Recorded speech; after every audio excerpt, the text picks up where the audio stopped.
찬양 감사합니다. 제목을 여러분 기억하시겠죠? 제목, 이런 교회가 되게 하소서. 이런 가사가 참 의미 있는 그런 찬양입니다. 우리 다 같이 박수로 격려하도록 하겠습니다. 그런 교회, 이런 교회 되게 우리 기도하고 또 이루어야 하겠습니다.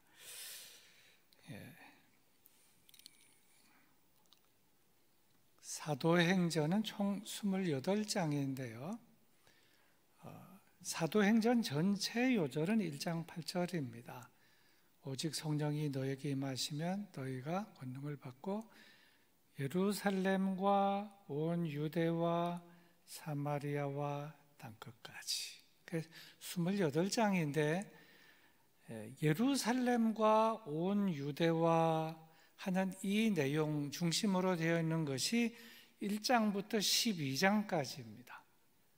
1장부터 12장, 그리고 12장까지가 베드로와 관련된 기사이고 또 사실은 12 제자와 관련된 내용, 예루살렘과 온 유대와, 이것이 1장부터 12장입니다.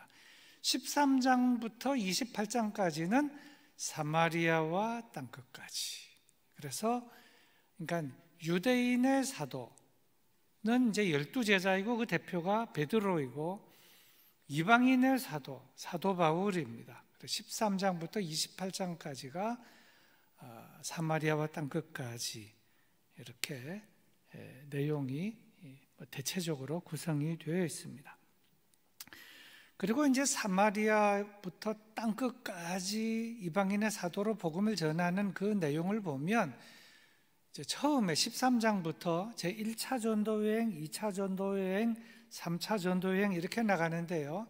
제1차 전도여행이 13장, 14장 해서 2장입니다. 그리고 2차 전도여행이 15, 16, 17, 18 해서 4장입니다. 그 다음에 3차 전도여행이 18, 19, 20, 18, 19, 20, 21 해서 또 4장이 3차 전도 여행이 되겠습니다. 사도 바울이 1차 전도 여행, 2차 전도 여행, 3차 전도 여행 다 끝나고 나서 예루살렘 본부에 와서 보고를 했습니다. 사도 바울뿐만 아니고 모든 선교사들은 파송받은 그 교회에 와서 선교 보고를 하는 것이 마땅하지요. 그래서 사도 바울이 1차 끝나고 2차 끝나고 3차 끝나고 와서 보고를 했는데 1차 끝나고 2차 끝나고 와서는 보고를 잘 했지만 물론 이런저런 일은 있었는데요. 3차 전도 여행 끝나고 나서 예루살렘에 와서 보고를 하려고 하는데 사람들이 막 울면서 가지 말라는 겁니다. 여러 사람들, 물론 사도 바울이 계시도 받고 환상도 보고 했습니다마는 어떤 예언하시는 분은 사도 바울의 띠를 갖다가 손도 묶고 발도 묶고 하면서 예루살렘으로 보고하러 갔다가는 손발이 꽁꽁 묶여가지고 체포를 당해가지고 당신의 종말이 어떻게 될지 모르니 가지 마시고 이 지역에서 계속 선교사에 가면 어떻겠습니까? 그런데 사도 바울은 뭐라는가 하면 내가 예루살렘에 가면 환난과 핍박이 나를 기다린다고 주께서 말씀하시나 나는 목숨을 걸고 가겠다. 그래가지고 예루살렘으로 오게 되는 겁니다. 그래 와서 오자마자 누구를 맨 처음 만났는가 하면 사도 야고보를 만났어요. 야고보를 만났더니 야고보와 함께 여러 사람들, 그 어른들이 사도 바울에게 이런 말을 하는 겁니다. 각색하면 이런 겁니다. 사도 바울 선생님, 우리가 그동안 당신을 너무나 많이 오해를 했습니다. 당신은 순 엉터리고 날라리라고 생각을 했는데 이제 와서 보니 당신의 그 복음의 열정이 참으로 순수하고 대단합니다. 이방인들 복음 선교하려고 그렇게 목숨 걸고 나가고 복음을 정확하게 그들에게 전하고 그들을 위해서 기도하고 안수했더니 저들에게 성령도 임하고 하는 걸 보고 우리가 이제 좀 알았습니다.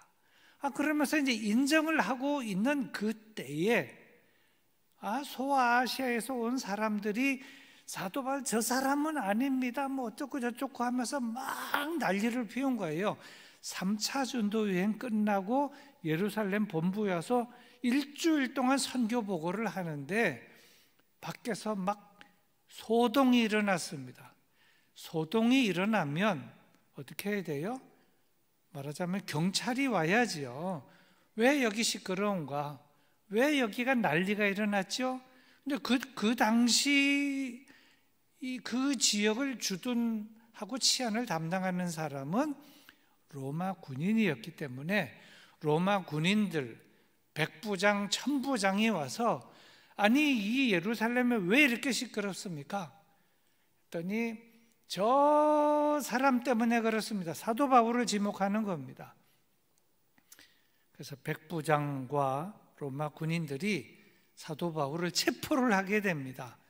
체포를 하자마자 무슨 생각이 들어요? 그때 예언자들이 사도 바울의 허리띠를 가져다가 손도 묶고 발도 묶고 예루살렘에 가면 꽁꽁 묶이고 어렵게 될 것입니다 그랬는데 그대로 된 거예요. 사도 바울도 그 생각이 번쩍 들었겠죠. 하지만 담대하게 나가기 시작하게 됩니다. 그렇게 해서 체포를 당해서부터 그때부터 이제 신문을 당하는데 이제 그 로마 군인들과 백부장 이제 백부장이면 이제 중대장 정도 되지요. 군인들 뭐 그 3개 소대 정도를 이끄는 중대장 정도 되는데 백부장에 의해서 잡혀가지고 저를 천부장에게로 인도하게 되는 겁니다. 천부장이 일단 천부장이면 이제 대대장 정도 되죠. 그래서 저 사람이 누구냐? 무슨 잘못을 했는데 왜 이렇게 체포를 해가지고 왔느냐? 했더니 여차여차합니다. 근데 천부장이 딱 보니까 이것은 간단한 일이 아니고 좀 복잡한 것이라고 판단이 되었거든요. 여기 길거리에서 떠들지 말고 저를 군대 영내로 데리고 들어오라. 그래가지고 천부장이 이제 사도 바울을 예루살렘에서부터 영내로 군인 주둔지로 들어오게 해서 이제 신문을 하게 됩니다. 이제 그 내용이 22장과 23장인데 거기에서 22장과 23장에서 사도 바울이 변명을 하게 됩니다. 천부장 앞에서 변명을 합니다. 다메섹 도상에서의 경험과 회심을 제가 이제 다 천부장 앞에서 토로했는데 그걸 히브리 언어로 다 얘기를 하게 됩니다. 그렇게 한 다음에 천부장이 보니까 이게 안 되겠구나 해서 이 천부장이 사도 바울을 어디로 보내는가 하면은 총독으로 보내는 겁니다. 총독으로. 이거는 이 관할을 내가 이게 다룰 수 있는 것이 아니고 좀 더 상관한테 보내야 되겠다 해서 총독 벨릭스 앞으로 보내게 되는데 그것이 24장입니다. 그래서 총독 벨릭스 앞에서 사도 바울이 또 변명을 하게 됩니다. 근데 이제 벨릭스 총독 앞에서 복음을 증언하고 죽은 자의 부활과 그리스도의 교훈에 대해서 얘기를 하고, 근데 벨릭스 다음에는 그 다음 총독이 베스도인데 이 벨릭스라고 하는 이 총독은 간단하게 말하면 총독은 총독이지만 여자 문제가 좀 복잡했어요.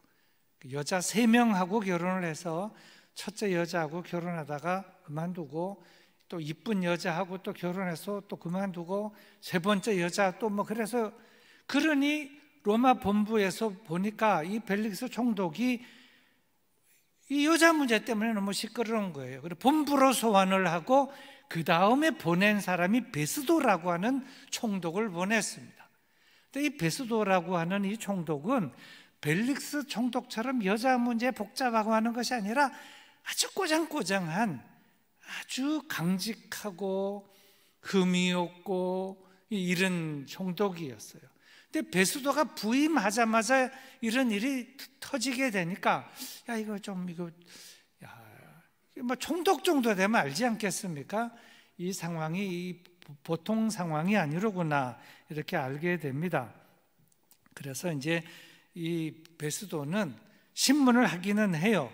근데 이제 베스도 앞에서 여러 가지를 그 변명을 하는데 유대인의 율법 결례에 대해서도 얘기를 하고 가이사의 법을 내가 위반하지 않았다 이런 여러 가지 얘기를 하게 됩니다. 그랬더니 이 베스도 총독에게 그 유대인들이 이런 얘기를 하게 됩니다. 여러분 참 사도행전을 읽어보신 분은 기억날 겁니다.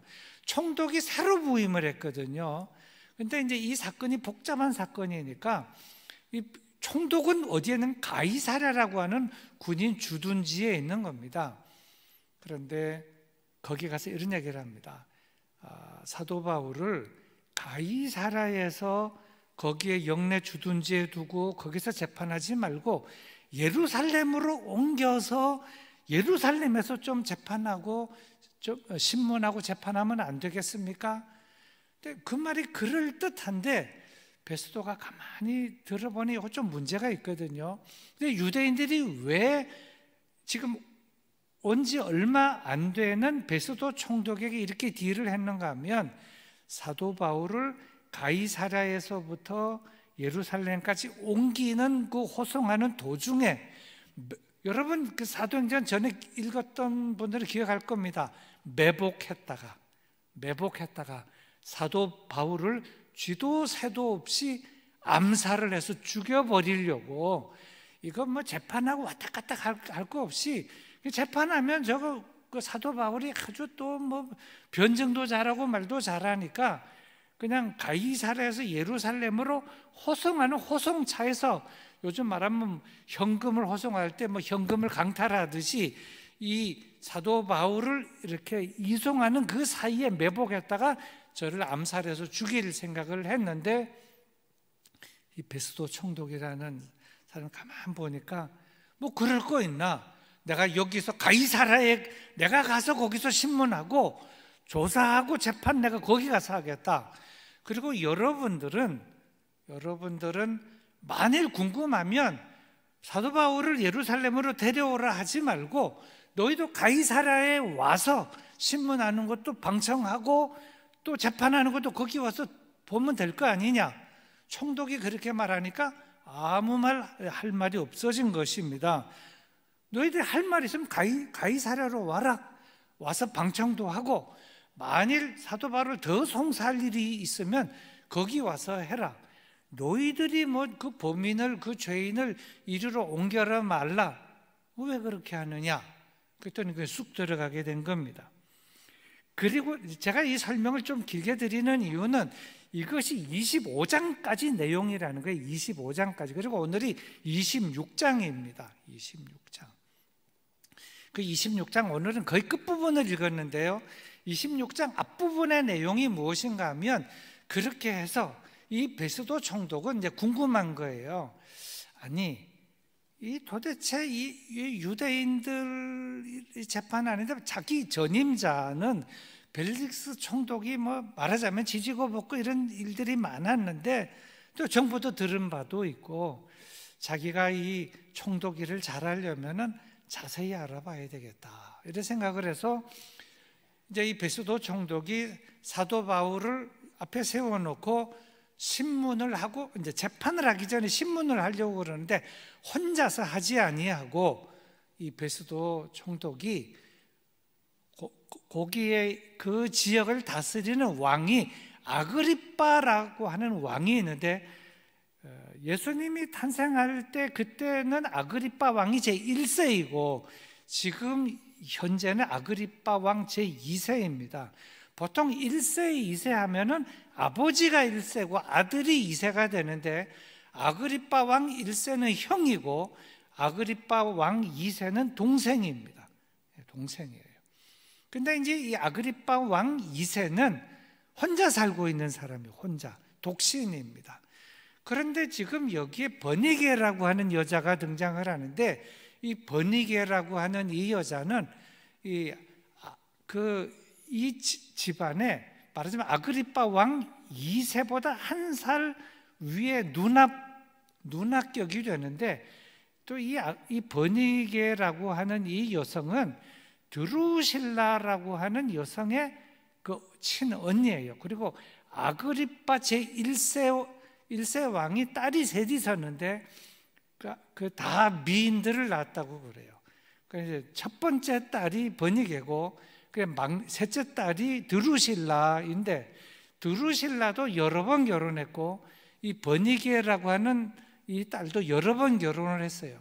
그런데 지금 아그리빠 왕 그 2세가 지금 혼자 살고 있는데, 혼자 살면서 총독으로 있는 이 집에 이 버니게라고 하는 이 여성이 A와 B와 C와 결혼했다가 다 이혼하고는 이 집에, 남동생 집에 와서 같이 지내면서 부인도 아닌 사람이 이제 여기 이 베스도 총독이 지금 이 일을 하려고 할 때 격식을 총독처럼 이렇게 딱 차려 입고, 버니게는 왕후와 같은 복장을 이렇게 근사하게 입고 이제 신문하는 자리에 이제 앉아 있게 되었다 하는 이 내용이 이제 26장의 그림입니다. 그림. 그러니까 이제 베스도 총독이 앞에 이제 신문하는 자리에 있고, 버니게라고 하는 이 여성이 앉아 있고, 그 외에 또 아그리빠 2세라고 하는 또 이제 거기에는 분봉 왕도 거기에 앉아 있는데, 이 베스도가 왜 그렇게 했는가 하면 혼자서 이 일을 다 책임지기가 참 어려우므로 이 일을 좀 여러 사람들과 이렇게 같이 듣고 그 다음에 신문을 다 한 다음에, 베스도 저의 마음은 아그리빠 왕이요, 지금 신문하고 들은 내용이 어떻소? 저가 죄가 있는 것 같소? 이렇게 얘기하려는 거지요. 그리고 이제 또 뭐 버니게한테도 묻고 뭐 자신의 의견도 얘기를 하고 그러려고 했는데, 이제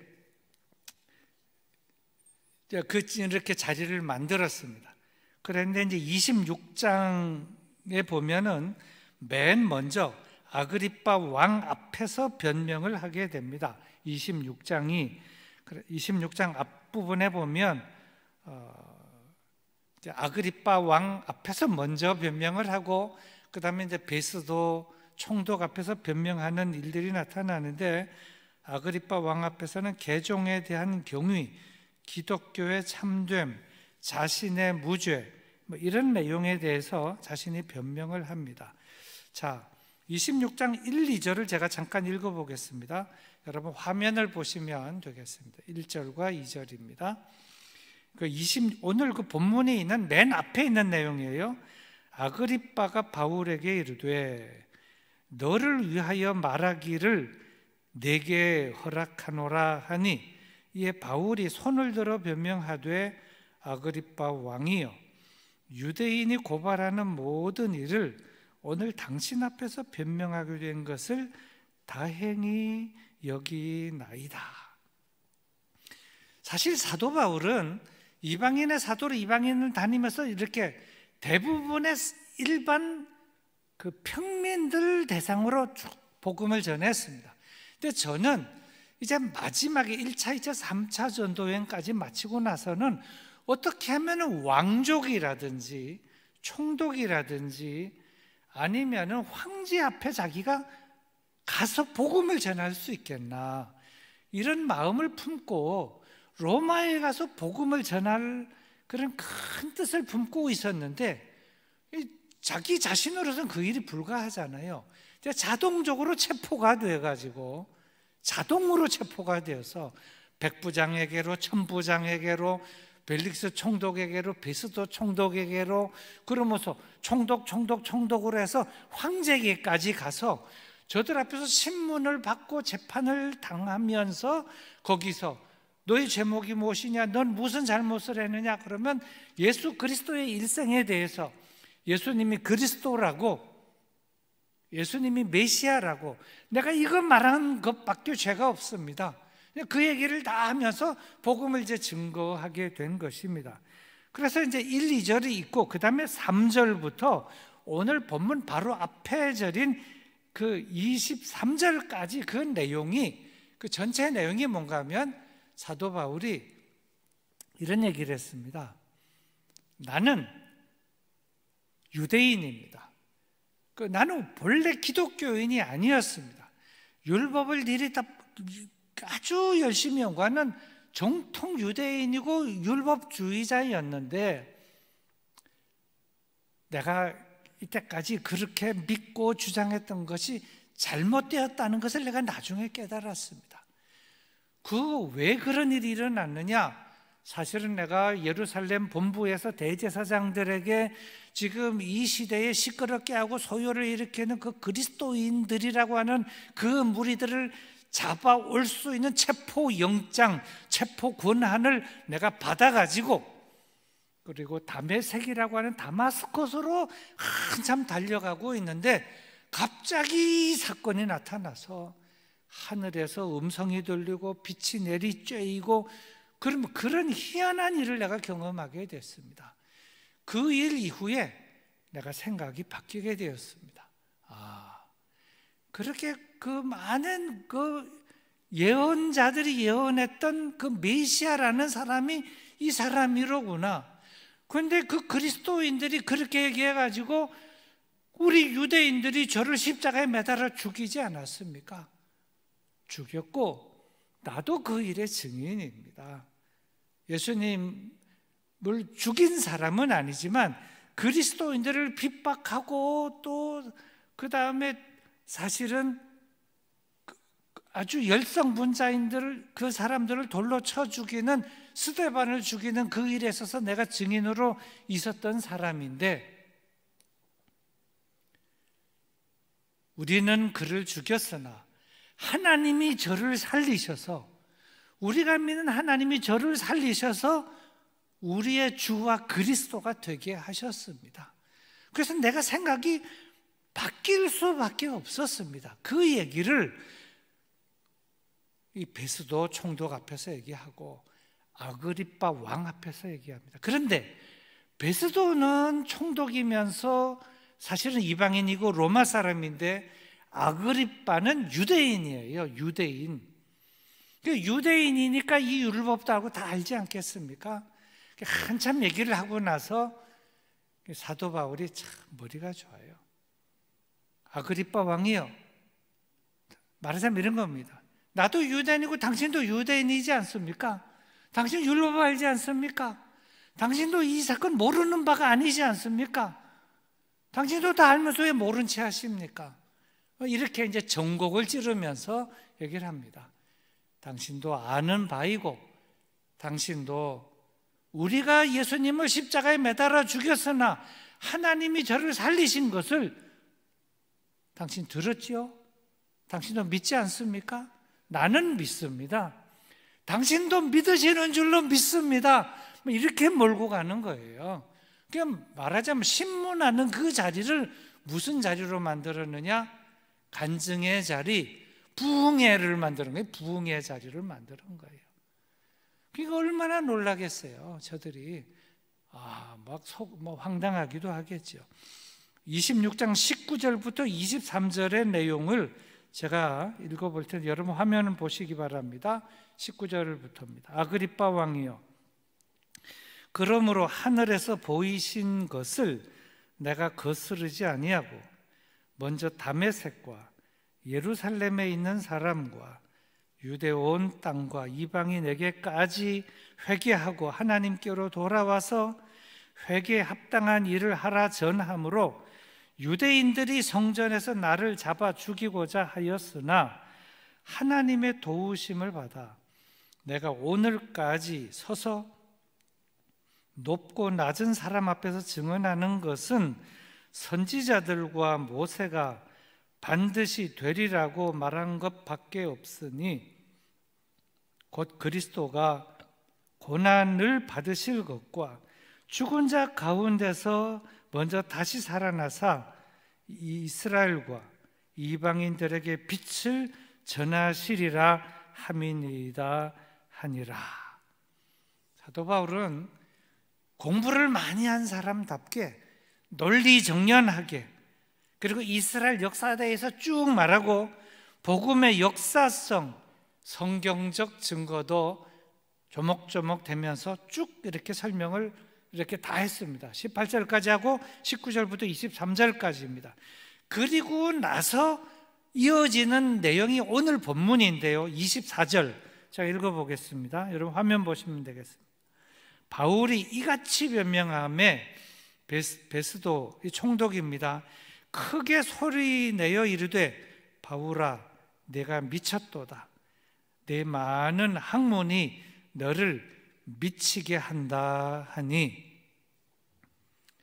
이 베스도는 들어보니까 이해가 잘 되지 않고 로마인이니까, 그리고 이제 막 그 설교하듯이 하니까 사도 바울이 공부를 많이 했다는 건 이미 어느 정도 들어서 알고 있는데, 너 좀 미친 거 아니냐? 미치지 않았으면 내가 어떻게 이렇게 말하냐? 그랬더니 사도 바울이 말합니다. 25절입니다. 바울이 이르되 베스도 각하여 내가 미친 것이 아니고 참되고 온전한 말을 하나이다. 나는 미치지 않았습니다. 맑은 정신으로 지금 내가 말하고 있는 것입니다. 이렇게 말합니다. 그리고 나서는 그 다음에 그 옆에 아그리빠 왕이 있는데 거기에다가 또 말을 하게 됩니다. 26절입니다. 왕께서는 이 일을 아시기로 내가 왕께 담대히 말하노니 이 일에 하나라도 아시지 못함이 없는 줄 믿나이다.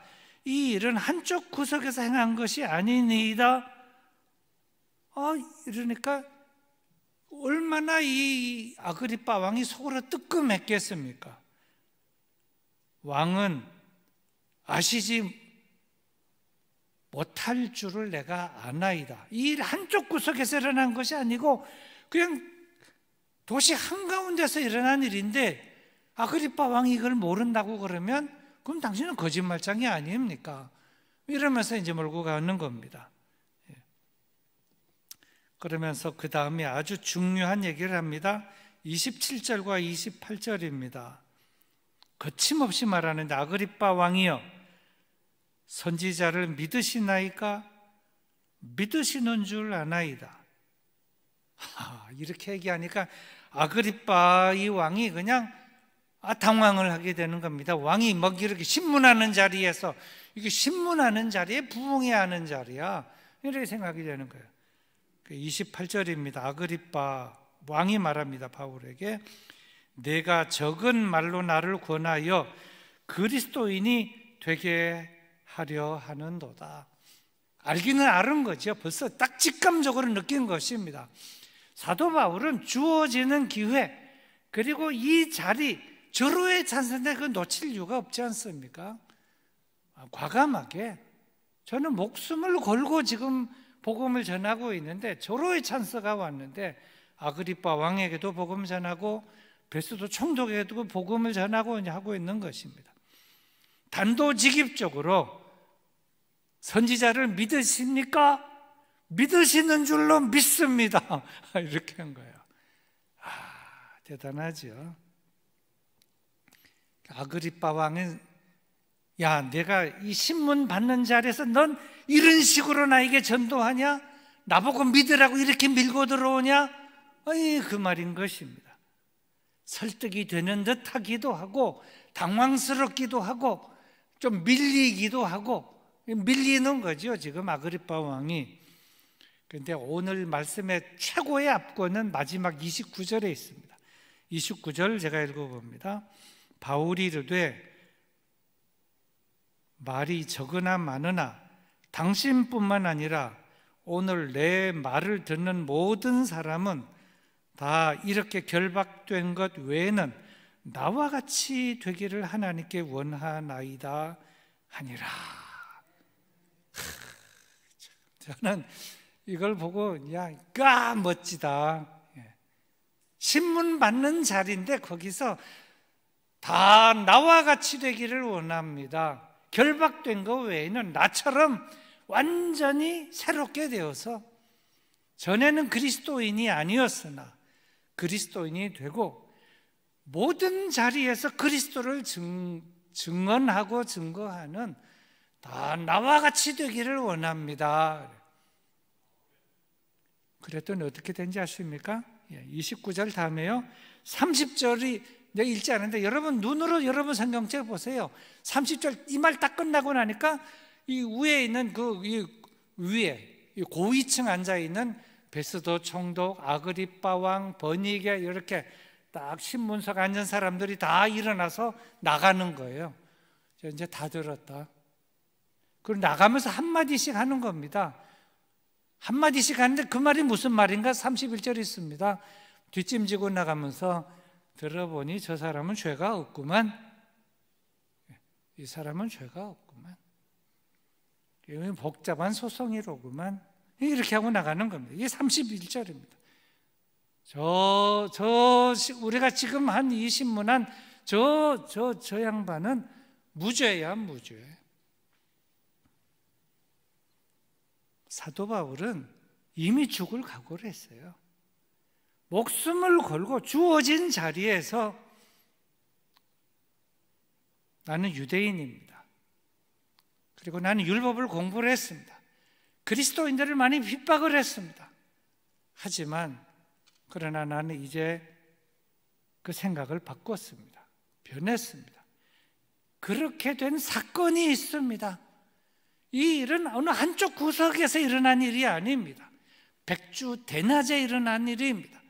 많은 사람들이 다 보았습니다. 그리고 우리는 저를 십자가에 매달아 죽였으나 하나님이 저를 살리셔서 우리의 주와 그리스도 메시아가 되게 하셨습니다.